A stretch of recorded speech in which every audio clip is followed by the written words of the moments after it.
long, long time ago, there were dinosaurs, and there were garbage men.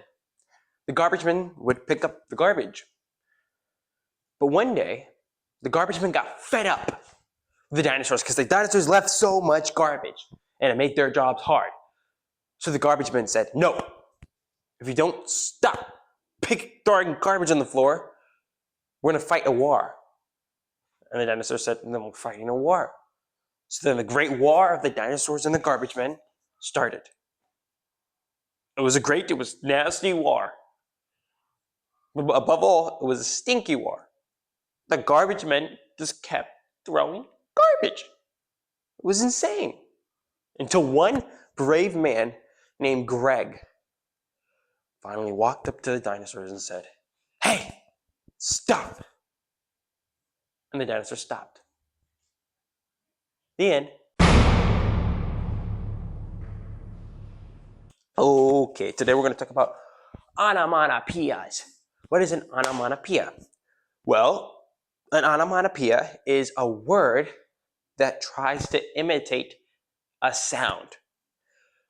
And what does that mean? Well, for example, if you're taking a bath and you hit the water goes everywhere, and you also hear a sound from hitting the water. You hear a sound whenever you hit that water. Now, those sounds aren't exactly words. Those aren't words. We can't interpret them into words. But whenever we're writing books, we try to show that there was a sound that had just been made. And to do that, we write down a word.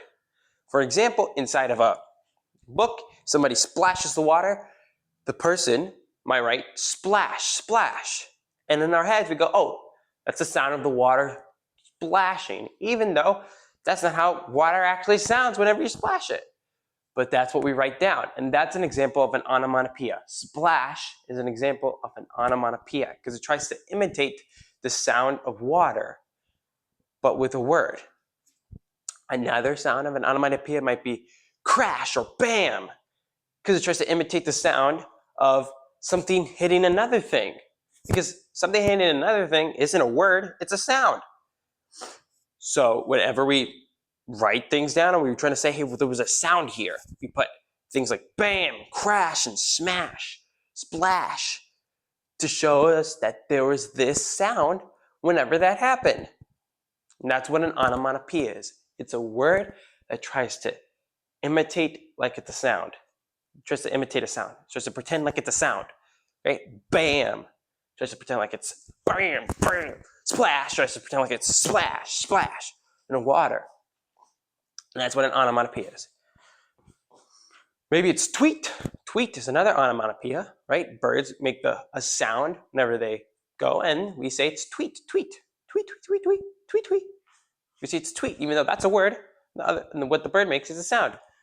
The word is trying to imitate that sound in our head, and writers use this to convey that there was a sound there, even though they're not able to show the sound.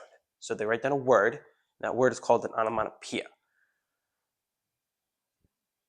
So go find onomatopoeias at home and say it's cool.